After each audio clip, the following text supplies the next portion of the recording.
కొంతమంది పేర్లు మన మనసులో శబ్దంగా మిగులుతాయి. ఎందుకంటే వాళ్ళు చరిత్రను మార్చారు. అందులో కొంతమంది ఆ చరిత్రకు బాధగా మిగిలారు. రాబర్ట్ ఓపెన్హైమర్ మనకు కొత్తగా పరిచయం అవ్వాల్సిన సైంటిస్ట్ ఏమీ కాదు. మనం అర్థం చేసుకోవాల్సిన విస్మయం. He is the father of atomic bomb. నిజానికి అలా పిలిపించుకోవడం ఆయనకి గర్వంగా అనిపించేది కాదంట. అది గులాబీపై పడ్డ రక్తపు మచ్చ. మానవ చరిత్రలో మొట్టమొదటిసారిగా సృష్టి అనే మాటకి నాశనం అనే అర్థం కలిపిన మనిషి ఆయన. Now I'm become death, the destroyer of the world's. ఇది ఆయన చెప్పిన మాట కాదు.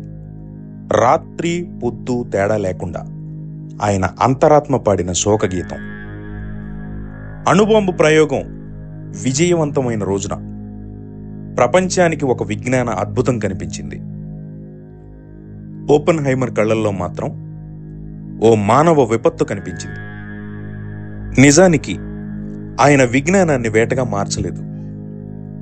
విజ్ఞానాన్ని రక్షణ అనుకునే ప్రపంచం అది నాశనం వైపు దూసుకెళ్లిన దాన్ని చూసి కదిలిపోయాడు ఓపెన్హైమర్. సైన్స్ మనిషిని దేవుళ్లా చేస్తుందా లేక రాక్షసుల్లా మారుస్తుందా అన్న ప్రశ్నకి మౌనంగా నిలిచిపోయిన సమాధానం ఓపెన్హైమర్.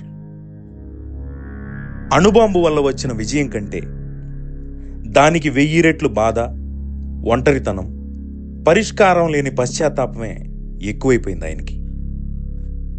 ఆయన ప్రపంచాన్ని గెలిచాడు, కానీ తనలో నిశ్శబ్దాన్ని ఓడించలేకపోయాడు. Science can build but can also burn. ఇది మనం మర్చిపోకూడదు. ఒక విజ్ఞాని కంటే ముందు మనిషిగా ఉండటం ఎంత అవసరం అనేది ఓపెన్హైమర్ కథ మనకు చెబుతుంది. ఒక చిన్న క్రియేషన్తో ప్రపంచం ఒక్కసారిగా ఊపిరి ఆగిపోయినట్టుంది. మనిషి చేతిలో నాలెడ్జ్ ఉండాలి, కానీ విజ్డమ్ కూడా ఉండాలి. లేకపోతే విజ్ఞానం మానవత్వాన్ని మింగేస్తుంది. ఓపెన్హైమర్ అంటే ఒక చరిత్రలోని పేరు కాదు, మనకొక హెచ్చరిక, ఒక నీడ, ఒక సైంటిస్ట్ నిశ్శబ్ద విలాపం. ఒక్కసారి తలుచుకోండి, విజ్ఞానం మన చేతిలో ఉన్నప్పుడు మన డెసిషన్స్ మనల్ని నిర్మించవచ్చు లేక చితికించవచ్చు.